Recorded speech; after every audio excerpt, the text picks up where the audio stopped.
En este video estaré explicando de forma resumida y sencilla lo que serían los tipos más frecuentes de conceptos que hay en la ficción. Es obvio señalar que esto no es algo que sí o sí aplicará siempre para todos los casos, pero normalmente en general estos son los más empleados. Se hace la manifestación de cosas sencillas como miedos u cosas que normalmente no son tangentes, como también la división entre dos o más cosas que conforman un dualismo que normalmente es representado entre el bien y el mal, o también aquello que representa el origen de todas las cosas, dándoles a su vez su significado en sí mismo.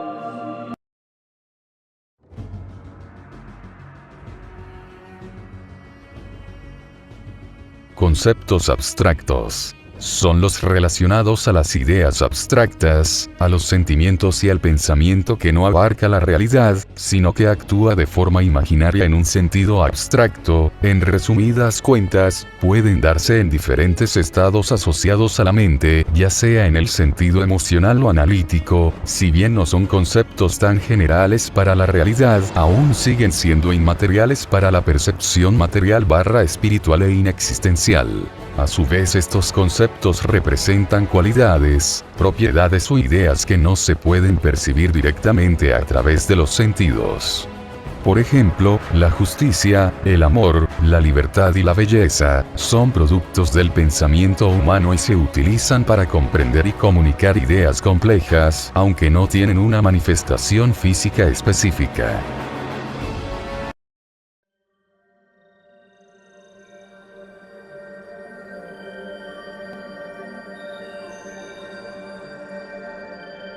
Conceptos aristotélicos. Estos conceptos generalmente son aquellos que gobiernan la realidad, o mínimo son fundamentales en esta. Son capaces de modificar los modelos inmateriales de la realidad generalmente hablando, debido a que sin estos conceptos la realidad cambiaría por completo conceptualmente hablando o dejaría de existir dependiendo de los casos, se separa de la existencia y se une a la no existencia.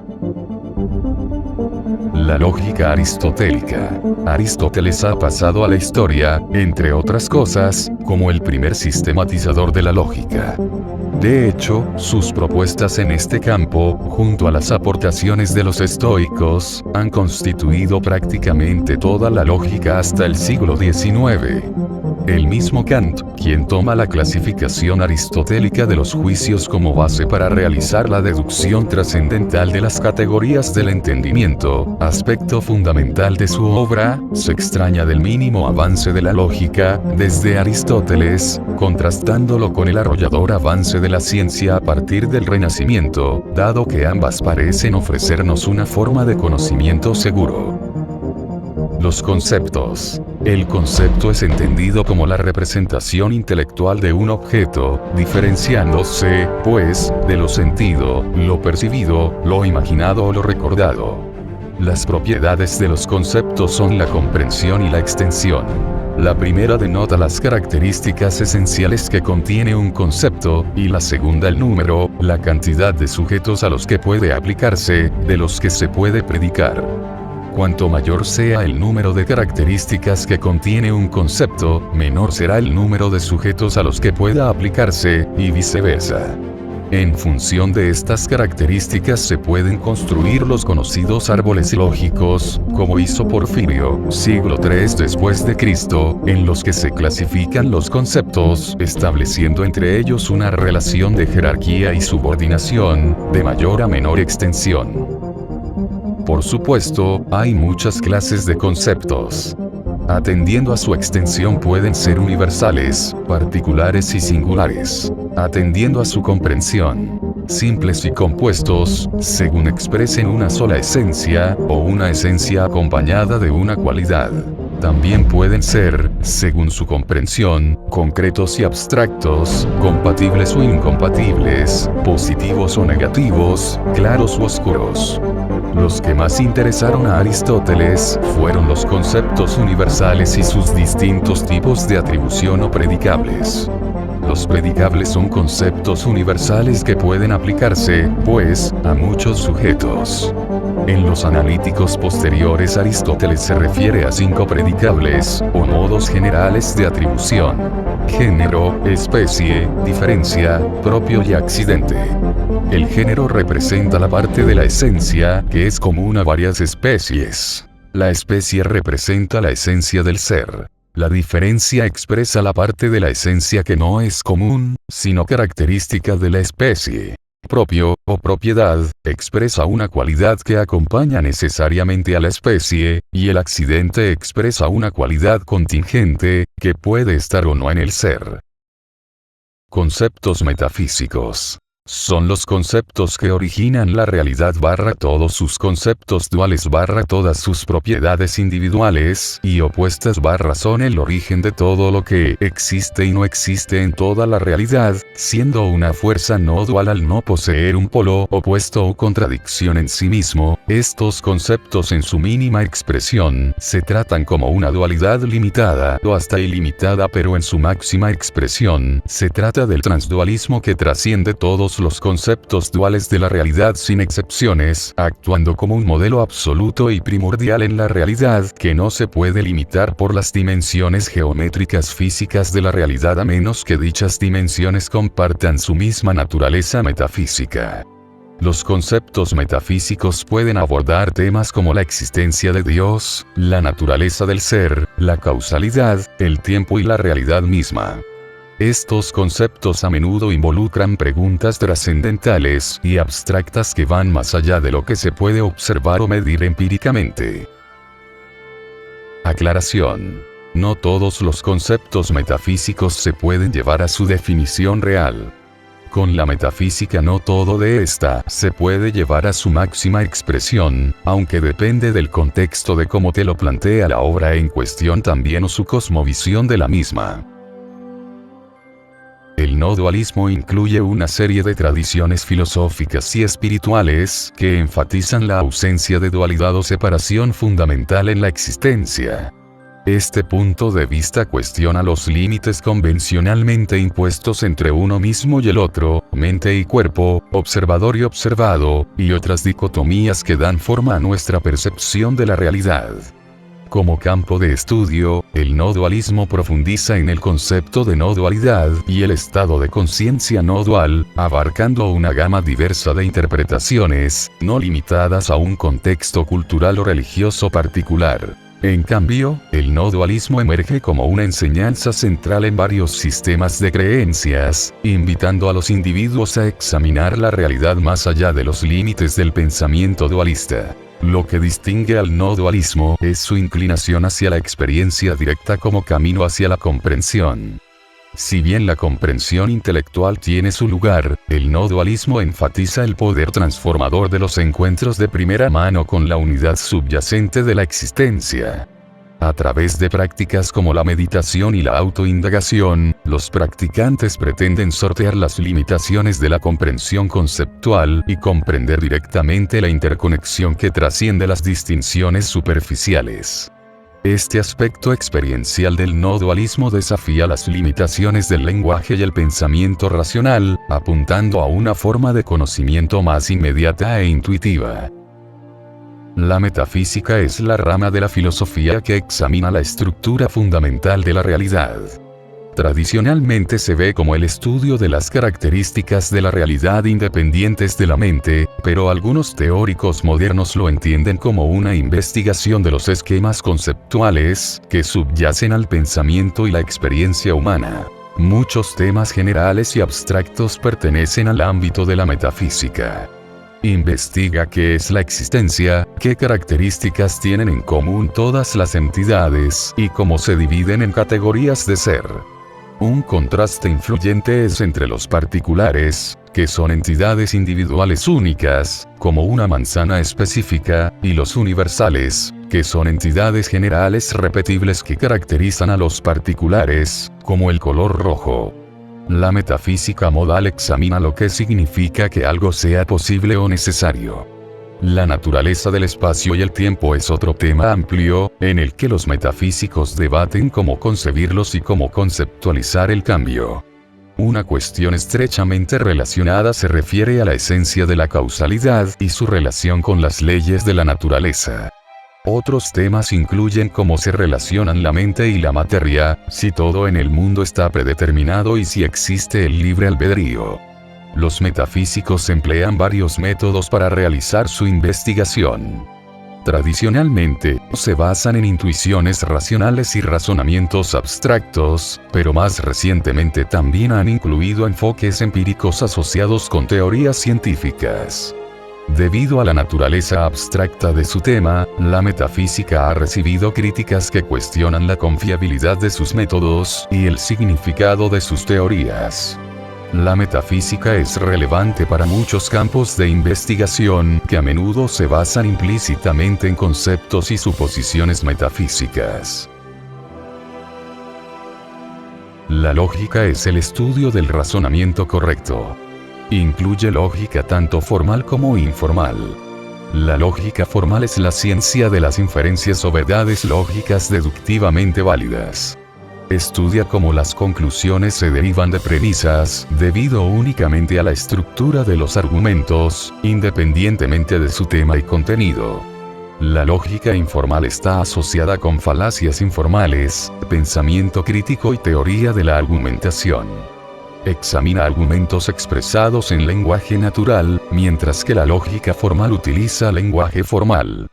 Cuando se utiliza como sustantivo contable, el término una lógica se refiere a un sistema formal lógico que articula un sistema de prueba. La lógica juega un papel central en muchos campos, como la filosofía, las matemáticas, la informática y la lingüística. La lógica estudia los argumentos, que constan de un conjunto de premisas junto con una conclusión. Un ejemplo es el argumento desde las premisas es domingo, y si es domingo entonces no tengo que trabajar hasta la conclusión no tengo que trabajar. Las premisas y las conclusiones expresan proposiciones o afirmaciones que pueden ser verdaderas o falsas. Una característica importante de las proposiciones es su estructura interna. Por ejemplo, las proposiciones complejas se componen de proposiciones más simples unidas por vocabulario lógico. Las proposiciones simples también tienen partes, como domingo o trabajo en el ejemplo. La verdad de una proposición suele depender del significado de todas sus partes. Sin embargo, este no es el caso de las proposiciones lógicamente verdaderas. Son verdaderos solo por su estructura lógica independiente de los significados específicos de las partes individuales. La mente universal, o conciencia universal, es un concepto metafísico que sugiere una esencia subyacente de todos los seres y el devenir en el universo. Incluye el ser y el devenir que ocurrieron en el universo antes del surgimiento del concepto de mente, término que se refiere más apropiadamente al aspecto orgánico y humano de la conciencia universal.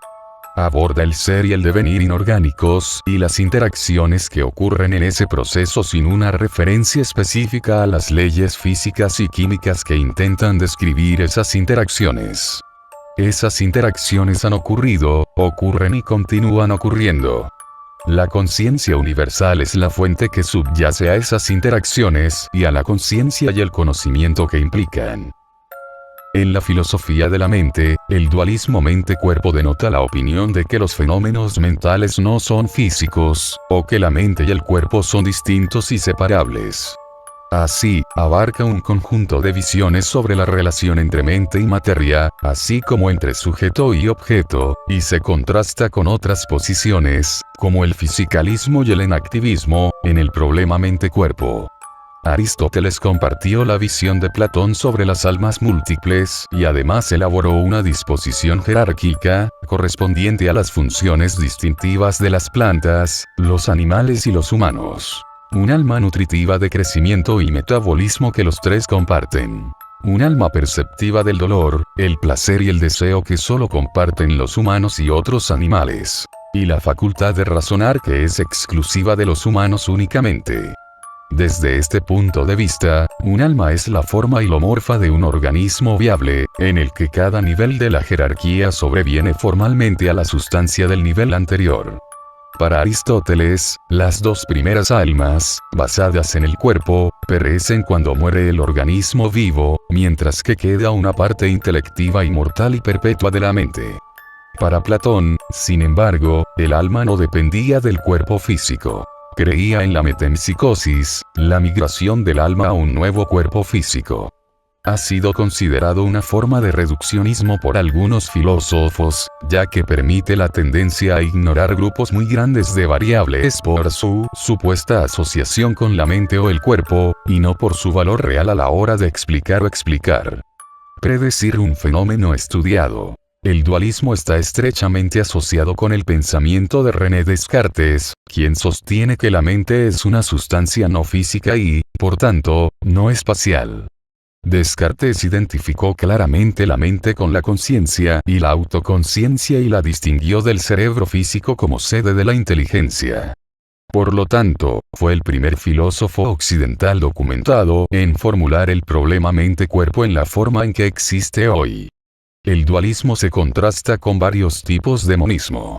El dualismo de sustancia se contrasta con todas las formas de materialismo, pero el dualismo de propiedades puede considerarse una forma de materialismo emergente o fisicalismo no reduccionista en algún sentido. Carl Jung, Letters. Volumen 2, página 318. El arquetipo en sí mismo, no la representación arquetípica. Es psicoid, es decir, trascendental y, por tanto, relativamente más allá de las categorías de número, espacio y tiempo. Es decir, se aproxima a la unidad y a la inmutabilidad. Carl Jung, Letters. Volumen 2, página 327. El hecho es que los números preexistentes en la naturaleza son presumiblemente los arquetipos más fundamentales, siendo la matriz misma de todos los demás. En esto resulta en lo que mencioné antes, ello puede relacionarse a dimensiones superiores según los diversos contextos presentados en cada obra, pero claro, no siempre será igual para todos los casos ya que no siempre se comparte una visión muy semejante de eso. El inconsciente colectivo se refiere a la mente inconsciente y a conceptos mentales compartidos. Generalmente se asocia con el idealismo y fue acuñado por Carl Jung. Según Jung, el inconsciente colectivo humano está poblado de instintos, así como de arquetipos. Antiguos símbolos primordiales como la Gran Madre, el viejo sabio, la sombra, la torre, el agua y el árbol de la vida.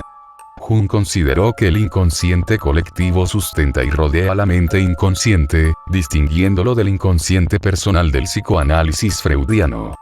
Creía que el concepto de inconsciente colectivo ayuda a explicar por qué aparecen temas similares en las mitologías de todo el mundo. Sostuvo que el inconsciente colectivo tenía una profunda influencia en las vidas de los individuos, quienes vivieron sus símbolos y los revistieron de significado a través de sus experiencias.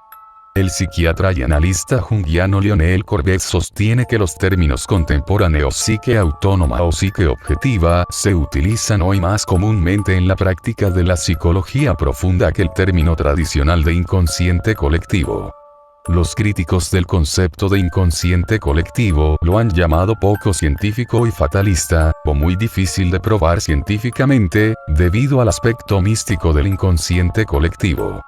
Sus defensores sugieren que esto está confirmado por hallazgos de la psicología, la neurociencia y la antropología. Explicación simple y básica, en mi parecer para tener una idea de cómo funciona tal concepto en ficción disuadiendo de su sentido literal.